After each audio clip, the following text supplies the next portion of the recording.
Hello, everybody. Today I want to talk about a very interesting essay that is in grade 12 compulsory English paper. So I believe you will join me for about 10 to 15 minutes. Okay, let's begin. The essay is being written by an American writer, Samuel Moyn, and the title of the essay is Human Rights in the Age of Inequality. Moving ahead. So, first of all, let's have an eye about the author, professor of law and professor of history at Harvard University. So, Samuel Moyn usually writes about international law and human rights issues. And actually, he was interested in 20th century European moral and political theory. So, he's a professor at Harvard University as well, teaching international law, politics, and human rights. So, about the essay. So, in this essay, the writer argues that the present human rights movement, or the magnanimous, very important document about human rights, that is, the Universal Declaration of Human Rights, is not well equipped to safeguard the human rights issues since we are living in the age of inequality. So, because in the age of inequality, the gap between the rich and the poor is alarmingly increasing. That's why the document that was prepared immediately after, shortly after the Second World War, so in which the human rights activists had to prevent any war from happening, is not adequate, appropriate now in the age of inequality. So, his contention, his main argument is all about updating this document. Moving ahead. So, I want everybody to just have an eye onto these further slides. Universal Declaration of Human Rights. So, that came in 1948. So, in the opinion of the writer, this document is already very good. It's really effective. But it's been many years, so it's to be updated. Certain sub-clauses are to be added, and there must be an amendment of this magnanimous, very important document. So new clauses, ideas, and rights are to be added so that it can safeguard the human rights issues in the present age. So this is the main idea of this essay. Moving ahead. First of all, we got to know about the Human Rights Day. So we celebrate, observe the Human Rights Day on the 10th of December every year. So as I mentioned to you earlier, Universal Declaration of Human Rights came in the year 1948. It was shortly after the end of the World War II. So we also got to understand what we mean by human rights. So human rights are different from citizenship rights, civil rights. Okay, human rights are the inherent rights that a person gets simply because they were born as human beings, not as animals. So these are not the rights given by any nation or any country. These are the rights that every person, every human being deserves by birth all over the world. Okay, so some examples of human rights are mentioned here.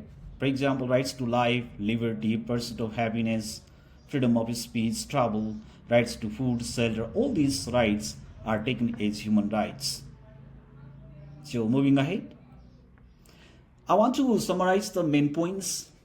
So this way, the very first thing that we got to know about this essay is what he says about the age of inequality. So by the term age of inequality, the writer refers to the present time, so late 20th century and the 21st century.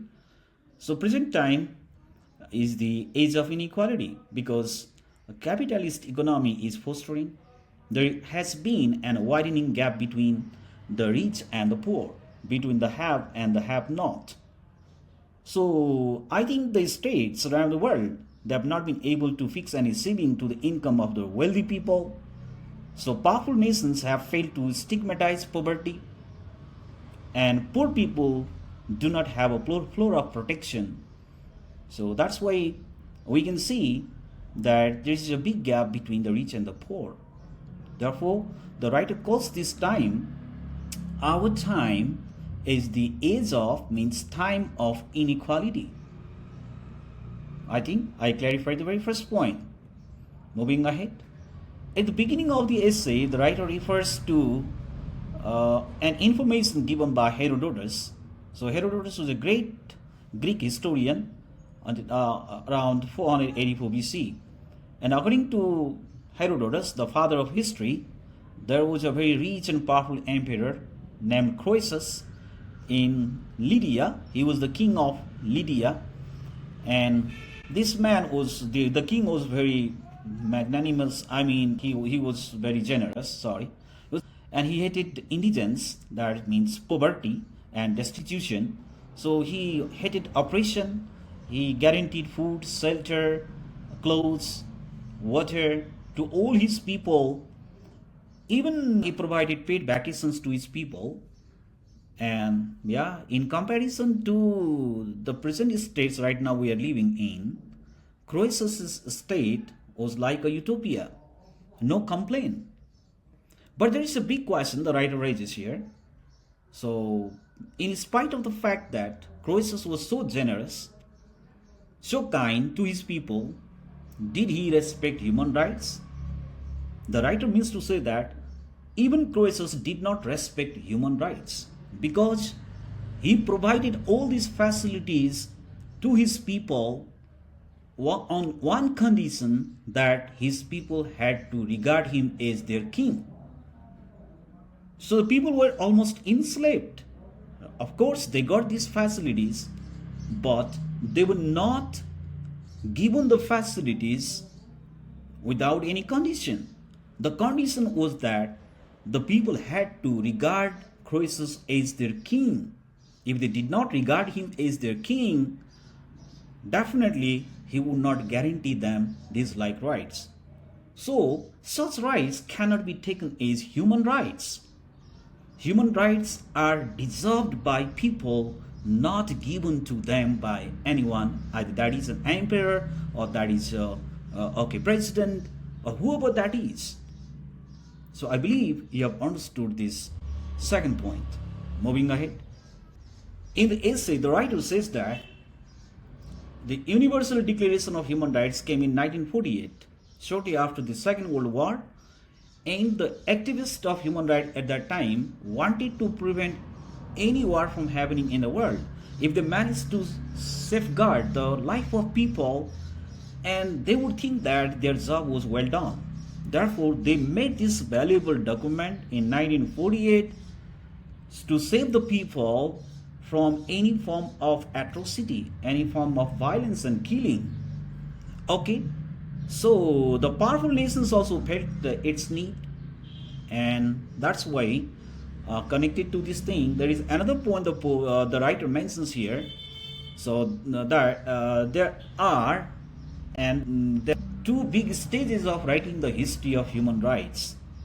The very first stage, during which people discuss quite a lot about human rights issues, was after the Second World War, because people had narrowly seen the atrocities of war, the violence and killing, right, in many parts of the world. And that's why they're seeing innocent people, women and children bombarded. And so that was a gross violation of human rights. So they wanted to advocate for human rights issues during this period. So writers, journalists, they wrote quite a lot about human rights issues and to warn the other nations not to violate the human rights issues. So another phase during which human rights were advocated quite a lot was during the Cold War period, especially in 1960, the height of the Cold War. The big tussle between the USA and the USSR was going on. People were feeling annihilated.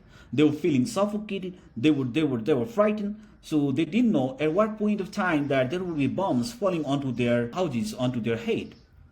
So people were really afraid. Therefore, because people were afraid, the activists of human rights, they wrote quite a lot about human rights issues, and they urged the political leaders of these two powerful countries not to go for war. So that's the phase that human rights issues were written and discussed to a great extent. So this is the next point to understand in this essay. Moving ahead.